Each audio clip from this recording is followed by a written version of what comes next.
I have a question for Anne about how students respond to quizzes that incorporate older material. Um, I can imagine a fair amount of resistance to something like that. Yeah, I haven't seen any resistance on that particular item in my current class, and I have been soliciting a lot of feedback from my students this semester. Part of it could be, though, that this is the class of the science of learning that I'm teaching this semester.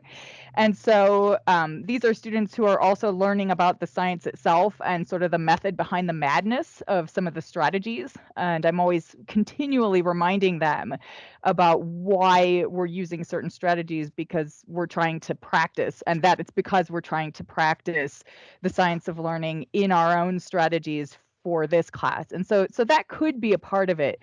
I haven't noticed that in particular has been bothersome to students. But they do feel overworked this semester. I definitely have that sense. And so I think just getting lots of quizzes in general, students can be a bit resistant to, and it helps, I think, to make them low stakes and to remind students this is a learning tool. This is not an assessment. It's not meant to just be busy work or extra work or an assessment. It's meant to be a learning tool to help your learning. So, Anne, when you say low stakes, Mhm. do you think it could be like 1% of your overall course grade or Yeah, 20% or?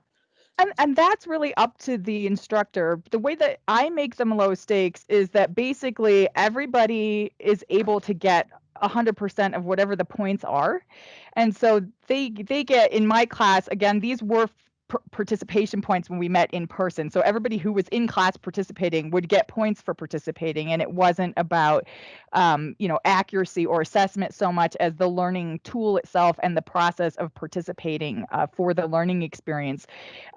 In the online version of that, it's more about engaging in the tool itself. And so they can keep taking the quiz. They can take it till they get the high score. I encourage them to keep taking it after they get the high score.